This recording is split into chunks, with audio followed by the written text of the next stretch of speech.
IVM.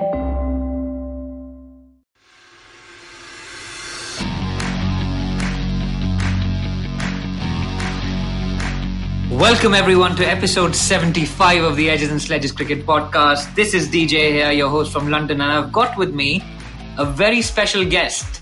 It's actually my co-host. It's Varun Garg, and he's here in London.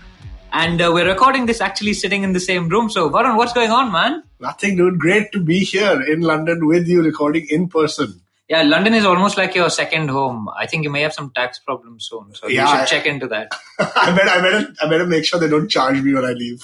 Yeah, absolutely. So guys, welcome back to Edges and Sledges. It's been an excellent week in cricket. There's loads to talk about as usual. There's the Ashes, there's Bangladesh versus Afghanistan, and of course there's plenty going on with the India versus South Africa series that's coming up. So let's get straight into it, guys.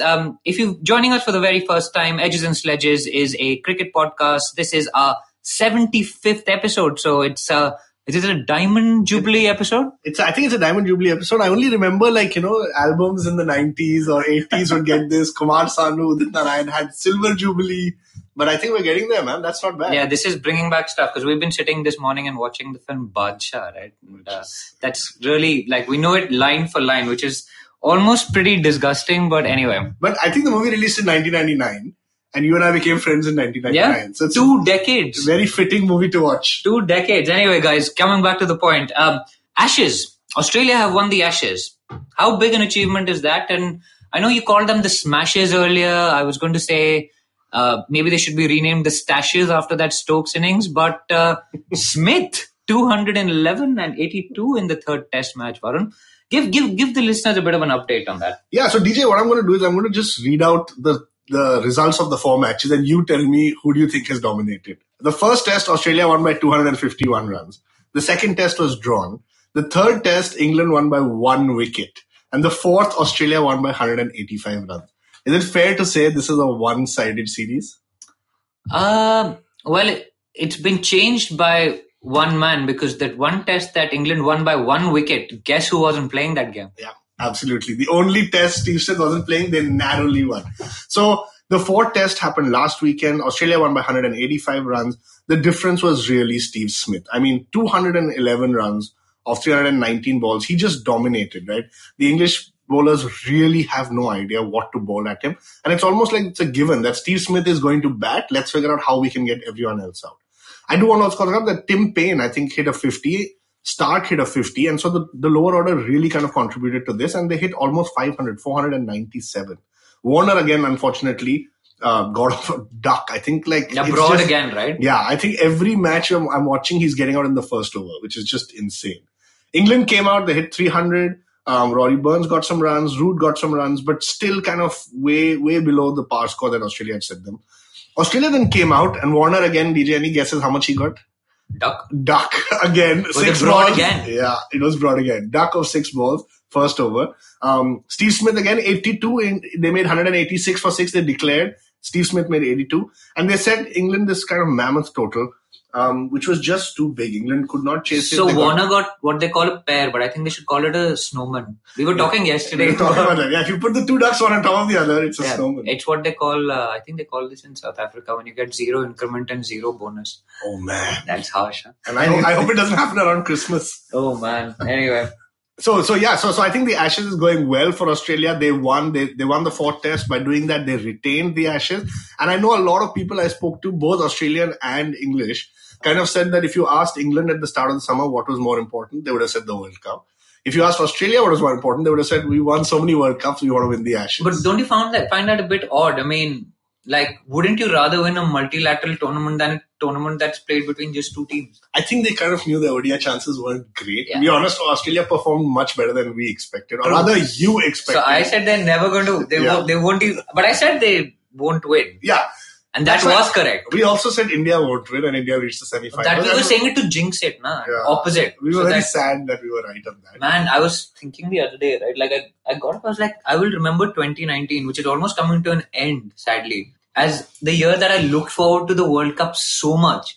Because we had tickets, you guys were coming. It was in your hometown. It was in my home country and people were coming from all over. My parents were here, you guys were coming. I was looking forward to it so much. And I mean, it's been a few months, right? And it still feels a bit empty that India lost. Yeah. And I mean, I was expecting them to play the final at least. I think all of us were. I think at the start we had all said India will make the semis, kind of knowing that we might be wrong and they'll make it to the finals. I think we were all pretty clear that they're not going to win the World Cup. Yeah.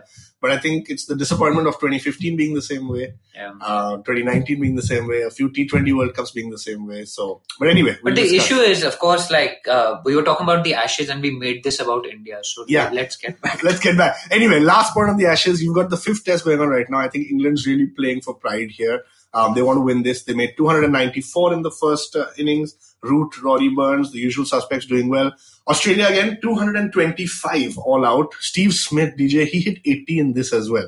I think with that, if my math is correct, in 7 innings, he's hit 750 runs. That is just insane. Now, I was reading a stat somewhere that said Don Bradman had the best Ashes run ever with, I think, close to 900 plus runs. Steve Smith hasn't played a test, and I don't think he's going to break that record, but he's absolutely phenomenal.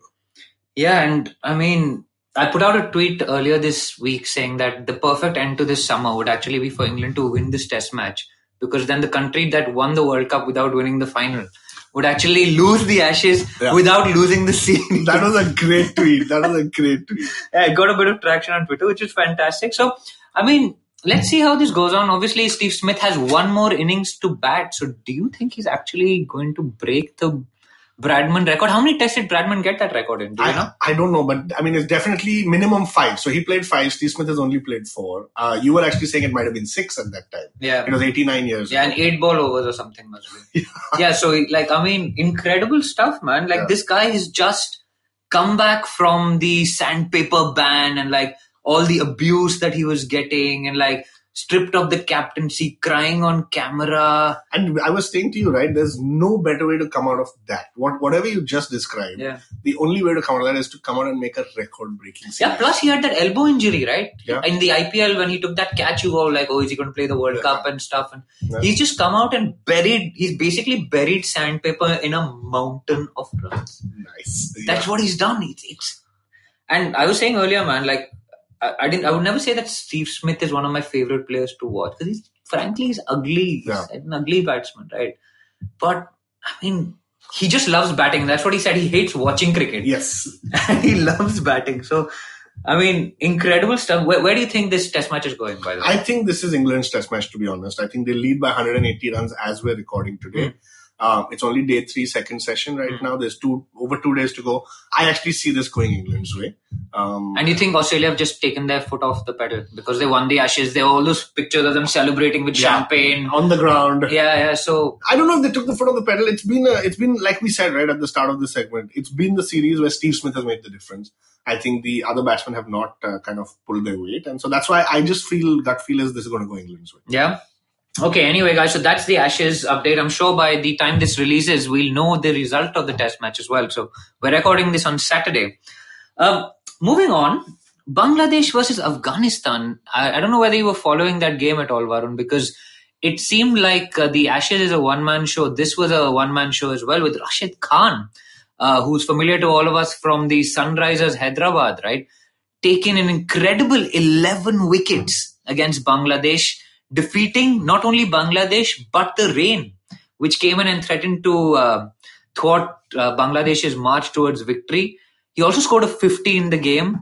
And I mean, is there anything that this guy can't do? And did you expect him, he's a fantastic T20 cricketer, but did you expect him to pull that off in the test game? I didn't. And you said, is there anything he can't do, DJ? I think you and I just need to worry that if he turns into a marketing professional or a lawyer, we may be out of a job because he's that good, right? He's a T20 professional. He's just 21 years old. He's been made captain of the Afghanistan national side. Comes in first game, 11 wickets, 50. I don't know what to say, right? The only other guy you were telling me just before we started recording is Shakib. And he was on the other end of this, right? On the receiving end of this match. So I think Rashid Khan is amazing. I think the fact that he's only 21, he's not a pace bowler, which means his body is not going to go through that, what, a typical pace bowler goes through. I think he's here for a while and he's just phenomenal. Yeah, and Rashid is one of those Benjamin Button cases, right? Like if you look at his photo at what was supposedly 16, he looks 10 years younger than that now at supposedly 21. So that's because of fitness, man. He's doing high intensity. Yeah, but there's a great article on Cricinfo about how he stopped eating pizza. Oh, really? Apparently they love pizza in Afghanistan. So like his nephews and all call him up and they're like, can you give us money for pizza? And then he'll tell his mom to give them money. And also he's basically given up his beloved pizza and like focused on fitness. I'm guessing like our man Kohli may have inspired him as well a bit. You think he wakes up in the middle of the night and eats his pillow? Like Kohli? Yeah. I don't know. Kohli is a different league. But I think Rashid is, he's incredible cricketer, man. He's a superstar globally. And I don't think a few years ago we would have even thought like an Afghanistan player would be a superstar globally. And the other news, of course, to come out of that was the retirement of Nabi from Test cricket, who was one of their first proper kind of off spinners, also a superstar in the T20 game across the world. So good luck to him. Rashid dedicated his man of the match to Nabi and stuff. So I think that was pretty interesting. But guys, the big news is India is about to start a series against South Africa. So Varun, let's talk a bit about the test squad first. So what are your thoughts about the selection? I know you spoke last week to Ashwin a little bit about KL Rahul and how he was going. So obviously he's been left out. So let's start right at the top. What do you think about Rahul being dropped?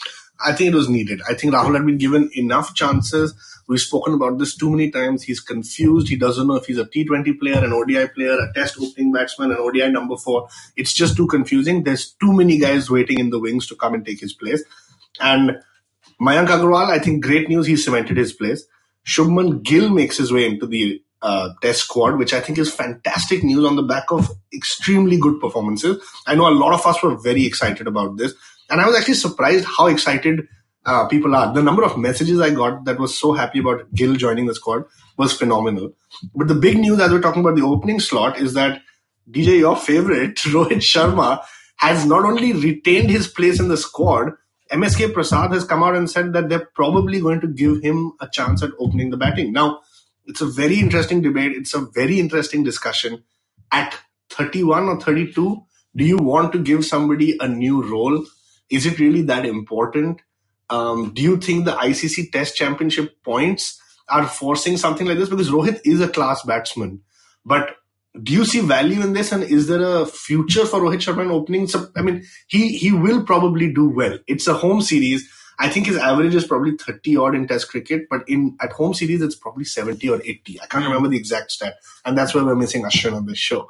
But what's the point of this? Do you like this? So Rohit Sharma, I think when India was in Australia earlier in the year, and if you go back and listen to our previous podcast episodes, around maybe November, and the whole discussion was who's going to open the batting. Should it be Shikhar Dhawan? Should it be Mayank Agarwal, who wasn't part of the squad initially, if you remember, and he only got there later on. Who should it be? And we had said that KL Rahul isn't in great form, and maybe if you want to fit Rohit into this squad, particularly given the Hardik Pandya situation where Hardik Pandya was playing the all-rounder role, we honestly thought that Sharma should be opening the batting, because I've always maintained, like, he is a class player, no doubt. He's a great one-day player. He's probably one of the greatest India's ever produced and one of the best in the world. But the temperament that he's displayed in his previous test innings has been very suspect. The shot that he got out in Adelaide, for example, right? He's hoiking across the line with Nathan Lyon. Yes, he'd made 37, which is one of the biggest scores, but that's not the way he needs to get out in when your team is, I don't know, what was the score, 25 for 3 or something, right? And when you're one of the most senior batsmen. Yeah. And one of the most quote-unquote talented batsmen in the world, right? So I think at that time we'd mentioned that basically Rohit needs to come out with a clear mind. When the score is 0 for 0, when the situation is not dictating how he plays. Yeah. Where he can dictate how the situation is going to play out for him. Where he's like, the score is 0 for 0. He doesn't need to think about whether it's 268 for 4 and he needs to get the team to 400 runs, or whether he needs to bat with the tail, or whether India is like 20 for 4 and he has to consolidate. 0 for 0, he has a clear mind. He's coming out with the 1-point agenda of setting the pace, which he's done very, very well in one-day cricket. He scored huge runs in one-day cricket, 3 double hundreds, right? He's not an ordinary player. And my frustration with him, and I know Ashwin has mocked me a lot for this, is always that bhai, uske paas talent hai. He has a lot of talent, but what does he do with that talent? Right? And Kohli himself has said, like, I think Rohit Sharma has more talent than me. He's a better batsman than me. He looks better. Yeah. Right? So I don't mind the idea of Rohit Sharma opening, give him a run at the opening slot. But there's always a question of why he's getting that run. Exactly. Right? Why does Rohit Sharma get treatment that is different from, for example, a Karun Nair? For example, the two players waiting in the wings, Priyank and Abhimanyu Ishwaran. Why are we going back again and again to Rohit Sharma? And it's only because of his limited overs game. Right? I don't know whether you have an answer to this for our listeners. I think it just comes down to when somebody has served the team so well, has had a great track record, and this is the only position they haven't tried him.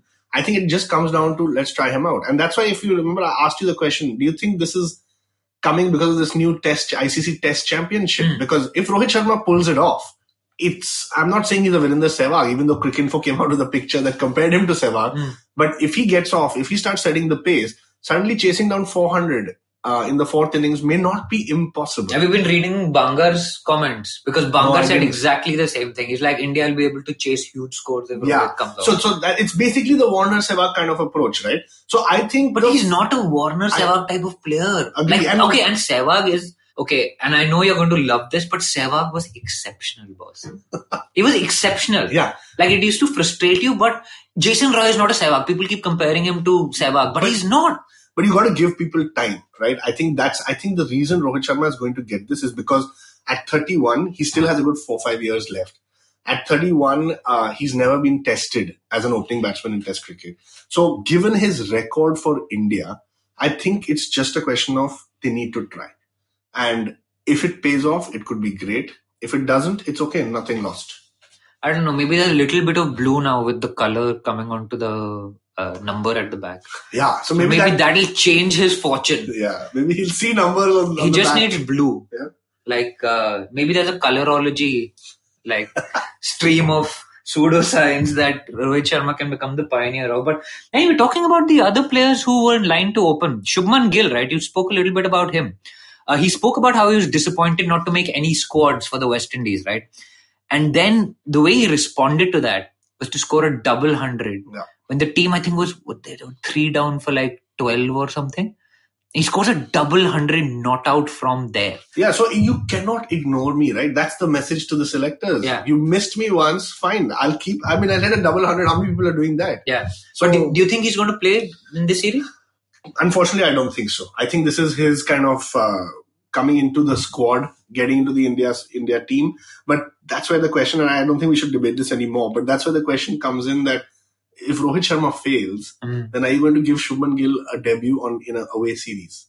And let's not forget, where's Shaw? Yeah, that's what I was going to say, because all of this debate only happens because Shaw is not because there. Shaw is banned, right? Yeah, and think about Mayank Agarwal just picked up that position, yeah, and has now cemented his place. None of us are discussing whether he is going to be in the team. Yeah, we're all like Mayank is going to open with either Rohit, Gill, or Shaw. But he's not done that well, right? Mayank, he got a 50, I think, against the West Indies, but not very much. But I mean, I think the way he played in the Boxing Day Test showed a lot about a man's temperament. Exactly. And it's the same thing with Vihari. You just know there are some players suited to playing Test cricket. Yeah. Whereas Rohit, it just worries me, man. When the pressure of Test cricket is on, when you've got 4 slips and 2 gullies, is he going to be able to resist the poke outside off stump to feel bat on ball? Yeah. And that's it, right? Like he plays 2 extreme games in Test cricket. Either he's super attacking and gets out like he got out to Lyon in Adelaide, and he's got out previously in atrocious shots, hitting it too long on, log off. Or he's super defensive, like the way he played in South Africa. Yeah. Right, where the ball was moving everywhere and he was just super defensive and didn't get off the mark. So the tempo, if Rohit can get it, and I'm obviously hoping he gets it because he's class, boss.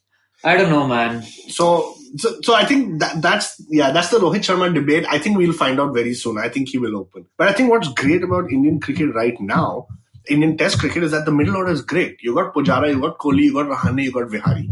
That's pretty set. I still think Pant is going to play, even though Saha was in the squad. What was interesting for me is that Pandya is not in the Test squad. And in the last episode, I think Ashwin and I had discussed this. Is he not in the Test squad? No, he's not. Pandya is not in the Test squad. And Ashwin and I had discussed this in our last episode. We said that the problem is Pandya walks in, Vihari walks out. So I'm actually happy that Vihari keeps his spot. Pandya is not there. Personally, and I don't want to jump the gun, we're going to discuss this in our next segment. I think they're going to keep Pandya a little bit rested for this T20 World Cup coming up in 12 or 13 months' time. So I'm personally happy with this. it seems like a good selection. And then you've got your Jadeja, Ashwin, Kuldeep, your 3 spinners, out of which in India we're pretty sure 2 will play, right? I'd say so, with Vihari being the backup spinner, right? Yeah. Yeah. So I'd say so. Yeah. So 2 are going to play. And then you've got your 3 pacers who've done extremely well, Ishant Sharma, Bumrah and Shami, out of which probably 2 will play. And what about the other openers, right, that we thought about? So there was Priyank, obviously, which I know you've looked into a little bit and you've checked his stats and stuff. And what do you think? Are these guys? So there's Priyank, obviously, and Abhimanyu Ishwaran, who averages above 50 and he scored 100 in the Dilip Trophy final. And I mean, are they unlucky to miss out because the preference has been given to Rohit again? Sorry, maybe I'm harping too much on it. DJ just keeps coming back to Rohit Sharma. No, I think it's good to have these guys knocking on the door. Yeah. I think Abhimanyu Ishwaran, like you said, has got a 50 plus average. Priyank Panchal is not quite good. He's only got a 48 average. Oh, like is he part of the Canteen 11? Exactly. I mean, playing against the Canteen 11, he's got only 48. Only 48. So these guys, I mean, it's good. I think what was interesting for me about Priyank, and a friend of mine, Pod, actually, he's been on the podcast before. He actually told me about him. I think he bowls. And I think that's a good thing. So, is he a medium pacer? Yes, he's a medium pace bowler. He's played 86 matches, averaging 48 with the bat. But he's picked up 15 wickets or 14 wickets, economy rate 2.8. So I think it's not bad. Is he like Ganguly? Yeah, I have a feeling. After reading the stats... By the way, Ganguly is the one who's backing Rohit to open the batting. Dada. You got to give at it a the chance. Cost of this Ishwaran guy who captains Bengal, by the way. Yeah. So I think Dada's playing some deeper game here. Even Gilchrist has been backing Rohit to open the innings. Yeah. I don't know. People are really after poor KL. Bichara. Okay, anyway, guys, so I think that's the test squad discussion. We've talked a lot about how Umesh has been dropped without actually playing a game in the West Indies, as well as poor Karan Nair. Where is he gone? But we're not going to harp on that. I mean, I think Nair is just working really hard on his fitness these days. Dude, he's doing kettlebell squat jumps and all, which I think you and I try, but I don't think we'll do. Yeah, he's doing squat jumps with kettlebells. Yeah, that's the difference, right? Maybe he's going to become like a Chris Gayle T20 player and we'll see him in the 2020 World Cup. But anyway, guys, so that's a little bit of a chat about the test squad. And we're going to take a little bit of a break. So go and listen to the break. Listen to all the amazing podcasts that Amit or whoever else on the network actually puts out there. So go and listen to the other IVM podcasts as well. And we will join you straight after this break. And what we'll be talking about is the India squad, the T20 squad, and what we need to do to win the T20 World Cup in 2020. So enjoy the break and we'll see you straight after. Hello and welcome to a brand new week on the IVM network. If you're not following us on social media, please do. We are at IVM Podcast on Twitter, Facebook and Instagram.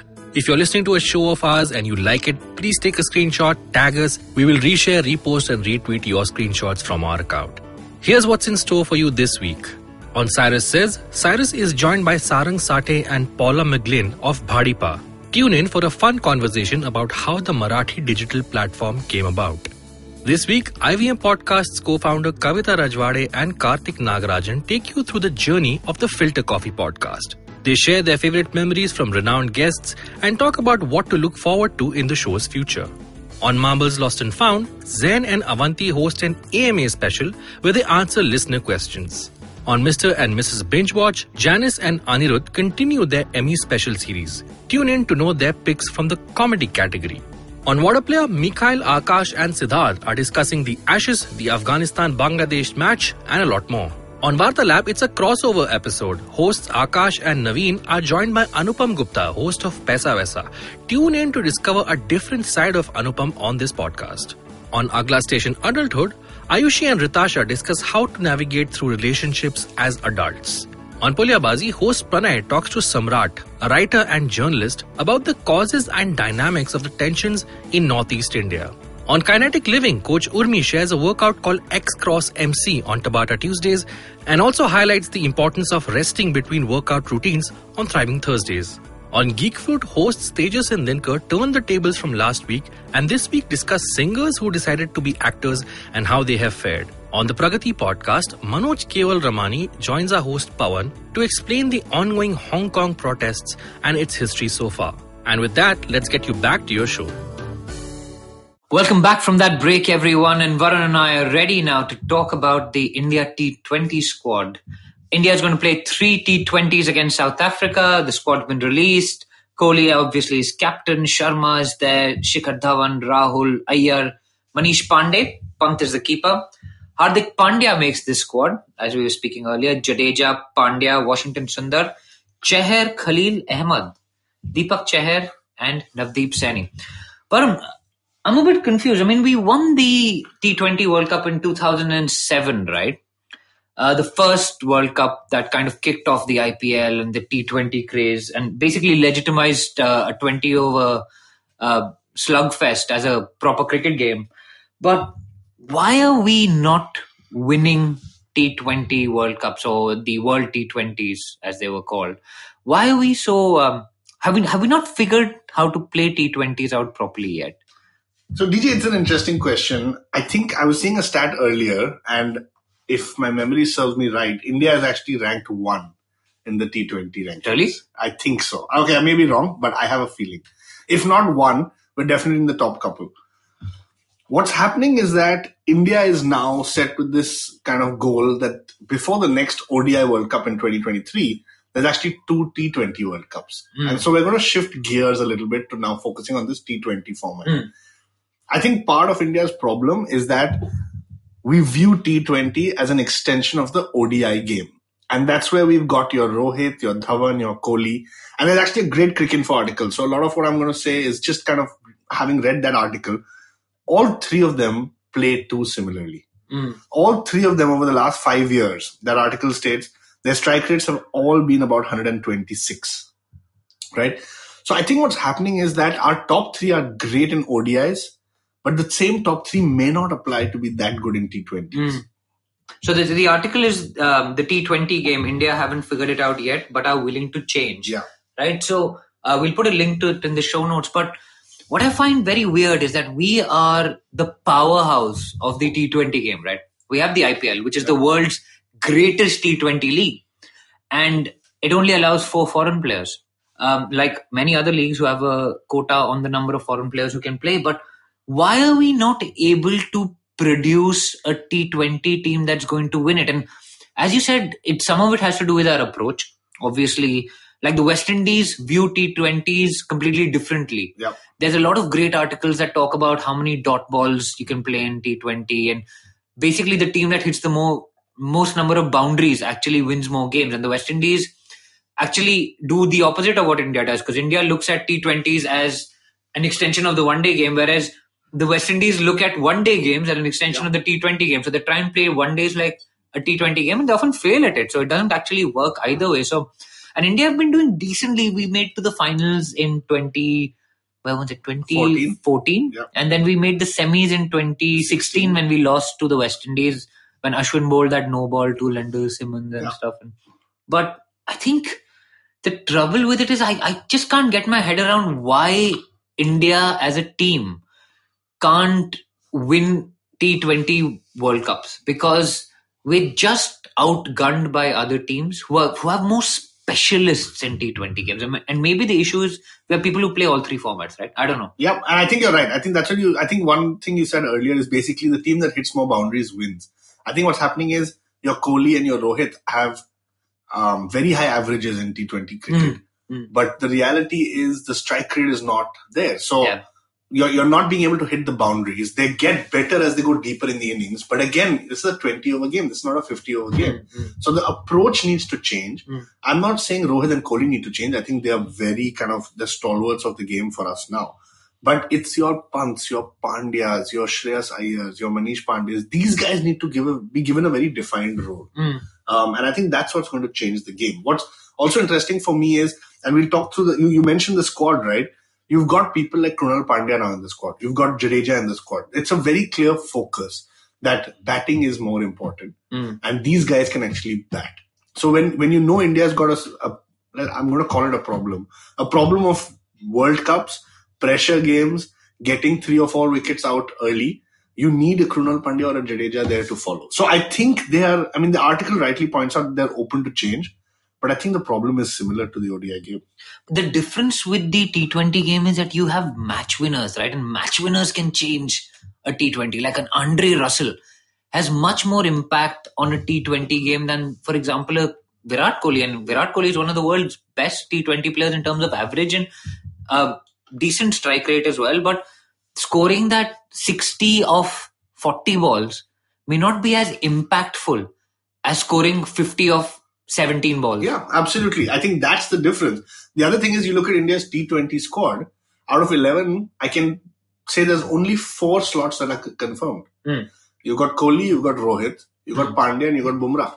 Now, does this sound too familiar to you? We're 13 months away from a World Cup and there are now 7 spots up for grabs. Actually, I don't know who these 7 spots are. But the good thing is, what, our podcast, when we started, it was all focused to the 2019 World Cup. And now we have something to look forward to. It's a year to go, right? So I spoke about our disappointment at losing the 2019 World Cup, but stuff comes so thick and fast that we're literally now 1 year away from the next big world tournament, which you'll see all these massive teams clashing against each other again in Australia on the big grounds. But so we talked about the squad a little bit. I think the batting, where's the firepower coming from? Who are the biggest hitters in India? And we spoke about this, I think, right at the start of our podcast. Who are the huge hitters in India? Pandya I can think of as one. Rohit I can think of as another.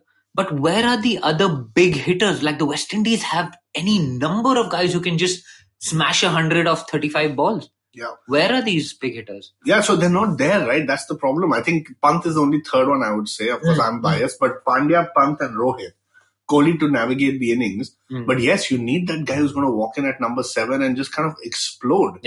And that's missing. I'm trying to think from an IPL perspective. I can't think of an Indian name.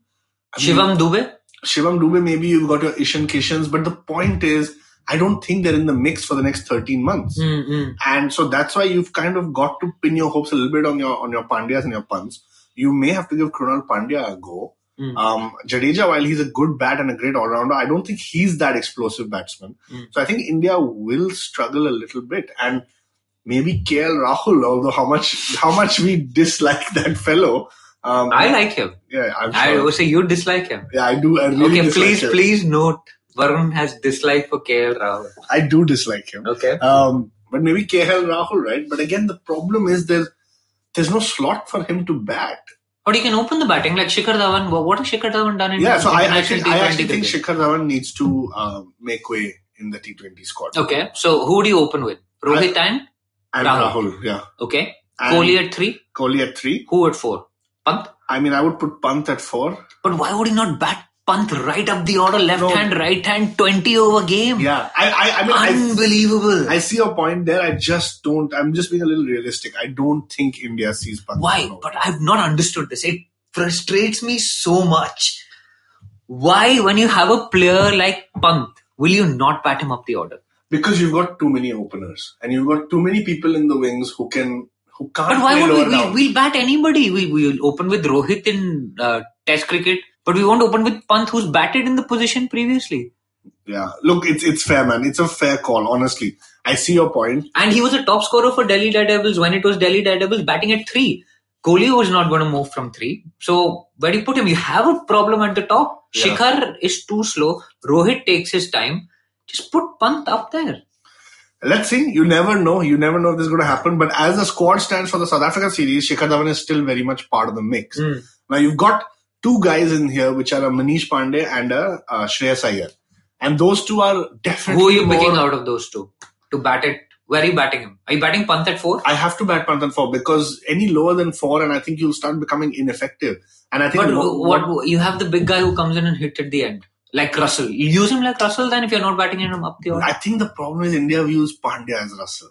I think that's the catch for India. And so what happens is when you've got Shreyas Iyer and Manish Pandey, who by the way to me are both ODI players, I don't know where they find the role in the squad. Their only role in the squad to me is, again, India, and this is at the risk of repeating ourselves, is in a T20 World Cup final where India is 15 for 3, you would want an Iyer or a Pandey to come out. But when India is 100 for 2, you don't want one of those 2 guys walking out. So it's a little bit convoluted, this whole T20. I think we'll have to wait and watch a little bit. I think Krunal Pandya is going to make us a place. Right? At the cost of Jadeja? Because you can't play 2 left-arm spinners, right? Yeah, that's fair. I think my gut feel tells me Krunal Pandya is a better T20 batsman than Jadeja. I agree with that because even when the pressure was on for Mumbai, right? Yeah. in the And he got man of the match in the final in the 2017 final. Yeah. So I think he's a better batsman. I think he's more valuable. I actually wouldn't be surprised if you got both Pandya brothers playing. You got Pant at 4, Hardik at 5, Krunal at 6. And no Manish or Shreyas. So that's the question, right? Because you can't bat those guys lower than 6. But you'd bat them above Hardik and Krunal. And Krunal, right? Yeah, so I have a feeling one of those two guys is going to play. Okay, so we fixed it to... So you open with Rahul and Rohit, Kohli, Pant. Then 5, I think you need a batsman. Let's say Shreyas Iyer. I like Shreyas. Yeah. I like Shreyas. Manish is... I think they're like for like, right? Yeah. 6, Pandya. Hardik Pandya. 7, Krunal Pandya. Yeah. Pandya brothers done. Yeah. Now you need bowlers. Yeah. You said Bumrah's already got his place in, so that's 8. 9, who have you got? So Bumrah, just FYI, is not in the South Africa squad, but we're discussing a larger picture. So Bumrah will definitely play. Yeah. I would, I think given we're discussing a larger picture, I think Bhuvi is probably going to be in the mix of things. But Chahar. Yeah, Chahar is in the squad, and he is a similar player to Bhuvi. Yeah, right? So Deepak Chahar is going to play the South Africa series, and he's definitely going to be in the squad. But you've got a Bumrah, you've got Chahar / Bhuvi, and I think Chahar will actually make it to the World Cup next year. Okay. How many is that? I lost count. 9. 9. I've got my fingers up for those listeners who are wondering. This is the advantage of being in the same room and recording. Exactly. Right? I think India is obsessed with Khalil Ahmed, who, by the way, needs to get on WhatsApp rather than giving those missed calls. We put out a little photo where Varun was like, WhatsApp kar liya bhai, instead of giving missed call, nahi yaar. Somebody's picking up the line. 911 emergency when Gale goes after him. Yeah, so you're right. So we basically got those 3 pacers, and then... Are we playing Khalil in the T20 World Cup, really? Why? Saini? So you've got Bumrah already done. Yeah, you've got Bumrah. You've got Deepak Chahar / Bhuvi, because I think they're very similar. And I think you're going to have one more pacer in Australia. And who would that be? Saini. Saini's pace. Saini or Khalil. So that's 10. Yeah. And spinner. Wrist spinner. Yeah, so your last wrist spinner is going to be between... Kuldeep, Chahar. Oh, Kuldeep, Rahul, Chahar. And Yuzi. Man, how it's changed, dude. Like, Yuzi and Kuldeep were supposed to be our trumps for winning the World Cup and stuff. Right? Yeah. But people get used to it. It's just gone out of the window with that one game against England. Yeah. That one game. So people get used to their bowling. Then they're also momentum. They're also confidence bowlers. So it's interesting. I think DJ and I are thinking about it from a 13-month perspective. I think this is pretty much going to be the squad. What is Washington Sundar's role in this? Because he's there. I actually don't know. I don't see a role for him. I think you've got enough spinners, you've got enough all-rounders, and you have enough batsmen. So Washington Sundar doesn't make the cut. But he's there in the squad again. Yeah, and again, I think this is the India typical kind of playbook, right? You're 13 months out. You're probably going to start with a squad of 20, 22 players and then start narrowing down to 15. So I think that is pretty much what India is doing. Okay, awesome. I think we've almost sorted out the India T20 problem. But will that team actually win the World Cup, the T20 World Cup? Which has been renamed the T20 World Cup, no? Yeah, I think it has. I think with India, there's no doubt they're going to make the semis. I have a feeling they're going to make the finals, especially in Australia. But I can't say for sure. All I can say is, right now I can't think of a name. But DJ, I really hope that we get that one explosive batsman. You never know. There's time. There's another IPL to follow. You might get that batsman.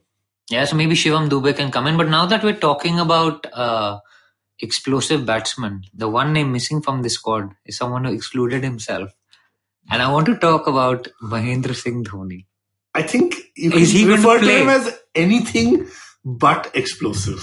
Well, he can be explosive in the IPL, right? We saw him take Umesh Yadav for 25 runs in 1 over. In the final after refusing singles.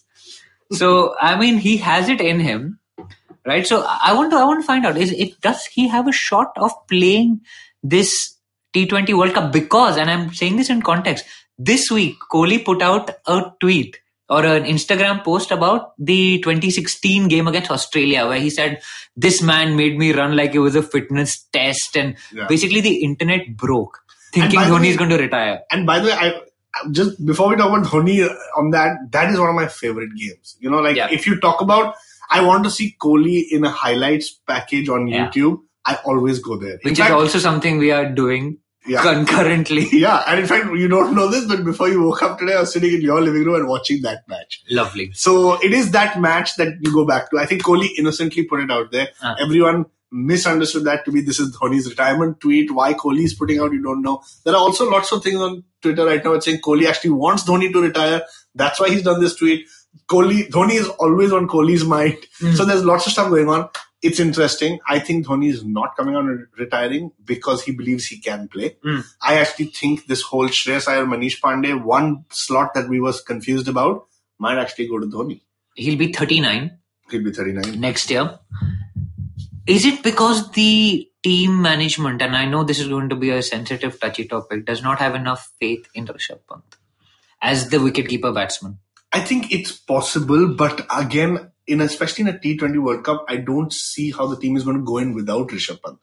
So I think it's more a question of Dhoni's value, and the value he adds is just tremendous. His batting, I know Ashwin is going to message me after hearing this podcast. His batting is may not. It's be on the decline. Agreed. Yeah, it may not be T20 style, but I think there's a lot of value he adds. And what I'm saying does he need to add it on the field? What's the other option? He becomes off a mentor. Off the field, you can mentor the team from outside the ground. I think the thing with Dhoni is that he's just so good that his presence on the field also makes a big difference. And I think that's the catch. So let me put it this way. I wouldn't be surprised if we see a Dhoni retirement call before next year's T20 World Cup. And I won't be equally surprised if Dhoni actually is in the squad. Oh, what is he doing? So I'm a huge Dhoni fan. Everybody knows that. That's why Ashwin, every time anything about Dhoni comes up, he asks me about the army and how Dhoni's sorting out Kashmir and all of that stuff. But I don't know what he's doing. It's like in limbo. Right? So he's definitely not in Kashmir anymore. Is he not? I saw a picture yesterday of him in a swimming pool with his daughter. So he's definitely not in Kashmir unless his daughter is in Kashmir. Okay. So, but he's not there. And he's not really swimming weather in Kashmir yet, I'm guessing. Exactly. And he's not playing. I think he's just chilling, man. What is he doing? What's wrong? What's wrong in taking a holiday, chilling with your friends? 12 years since he was captain. He was made captain in 12 years ago. Yeah. So the internet also was talking about 12 years of Captain Dhoni and stuff. And I find it amazing that, so I love the guy, but I find it amazing that he's achieved everything that there is to achieve. Right? He's won I can't think of a trophy he's not won apart from the Ashes, who nobody really cares about. Since we never talk about it on this podcast. Imagine Dhoni playing the Ashes. Yeah, but Jimmy Anderson may have some issues with that. Who actually tweeted earlier saying, England doesn't prepare pitches like for India, seamers. Australia, Sri Lanka, all of them. This guy averages 23 in England. Right? He averages 35 in Australia, 33 in India. He averages 33 in New Zealand, which has similar conditions. It's like, we don't make home pitches. You're like, bro, what is wrong with you? Anyway, we're just bitter because he blocked us. But coming back to the Dhoni point, is he going to retire? Is he going to keep everybody in suspense? What is the master plan? I know you're a strategy guy. So what is Dhoni's strategy? I think the strategy is just take it to the final ball. That's it. He's going to retire when he's 99 years old. Exactly. Maybe Dhoni gets through life unretired. He never retires. Yeah. Maybe for the next 30, 40, 50 years, we are always talking about, do you think he might come back 65 years old with a big beard? I mean, what's going on? Yeah. Knowing Dhoni is just going to take it to the end. But is it good for the team's perspective? The uncertainty around Dhoni? I don't think so. I think it's better for the team to have a clear picture. I think Dhoni has a great big role to play in Indian cricket moving forward as well. But the question is his on-field presence. Is he going to retire? Is he not? I don't know. It's really a 50-50 call for me. Yeah, I think very interesting to see where Dhoni ends up. But let's talk a little bit about the South African squad as well. It's a bit of an unfamiliar squad where there's no ABD, there's no Hashim Amla, there's no Faf. Yeah. What's going on with that? Why isn't Faf playing? Because he's a great T20 player. Yeah, I don't know actually. To be honest, I'm not sure because they've made Quinton de Kock captain. They've kind of said, we believe in Quinton de Kock. He is the future. And I think that's a good sign. But I'm looking at the squad right now and this looks weak, man. I mean, I think the only threat in this squad is Rabada. Apart from that, I don't think anyone's going to trouble India. Yeah, Rabada's back. A lot of the good players like Tabriz Shamshi, who plays in the IPL. Did you just call him a good player? He's a good player. No, he's not a good player. He's not a good player? You don't like him? No. Why? He's just left arm dibbly-dobbly. Oh, harsh. There's Junior Dala. Junior Dala is decent. There's Rassi van der Dusen. He was good in the World Cup. And right? he's So been made the vice captain. Wow. Is that like a Mitchell Mart selection? I think so, yeah. Yeah, so we'll see whether he does. Well, he did pretty well in the World Cup. There's Temba Bavuma. He's not really a T20 cricketer. Yeah, and he's come out himself saying, look at my stats. Everyone thinks I'm a test match player, but I'm actually not. So that's interesting. Where's Markram? No Markram? Why is David Miller still? I mean, David Miller, I guess. He played that one innings when we were in Johannesburg. Yeah, so David Miller's around. No Dumini, thank God. I was very expecting Dumini to be in this particular squad. But didn't he retire? I have a feeling he did. Yeah. But yeah, man, this South Africa squad seems a little bit light, a little bit weak. And again, part of the problem is if India wins 3-0, do you think Khalil will take all the wickets?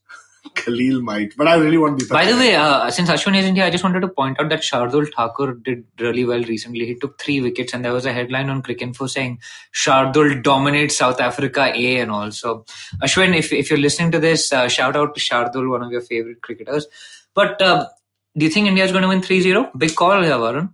I think so. I think 3-0 T20. Look at the South African squad, man. I mean, I'm being a bit cocky right now, but I think it's going to be 3-0. So, who are the contenders for this T20 World Cup? Since we've already talked about it, let's talk about the contenders, right? You can't rule out England, right? They've got versatile players who can just pretty much play any and tie the match. And win in a super over. Australia, home ground, home advantage. So Australia, India, England, and I'm going to say West Indies, man. You can't count. I mean, they're the champions. Yeah, you can't rule out West Indies. Champion. The other people you can't rule out is really Pakistan, right? So they've got... Are you going to say they're unpredictable by any chance? I think they are unpredictable. Inconsistently consistent. Or consistently inconsistent. Yeah, so Pakistan, I think this should be my 5, but let's keep in mind we're still 13 months away. So there is a little bit of time, but yeah, it seems like these are the top 5. So big call here, guys, from Varun, 3-0 to India. Of course, by the time this releases, that prediction may be completely untrue. So we'll see how that goes. But I think that's a wrap for this week, guys. Thanks for listening. As always, keep writing us on Twitter. We're at One Tip One Hand, on Facebook at One Tip One Hand, on Instagram as well at One Tip One Hand. Contact at One Tip One Hand on email, and always tell us what you think about the show. Tell your friends about the show. Tell your family. Tell the people you work with. That's how we grow. It's been a great journey for us. We're at 75 episodes. So another 25 episodes to raise 100. Hopefully we'll get there soon, and hopefully you'll stay with us for that journey. So guys, until next week, we'll see you next week again. And thank you very much for joining us. Cheers.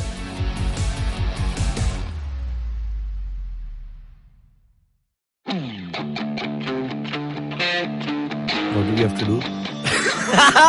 Welcome to What a Player, you guys. This is the favorite sports podcast of several sports persons such as myself, Dudeja and Mikhail, who also happen to be the hosts. Yes, you should definitely listen to our podcast for our take, and quite a uninformed but hilarious take on sports every week.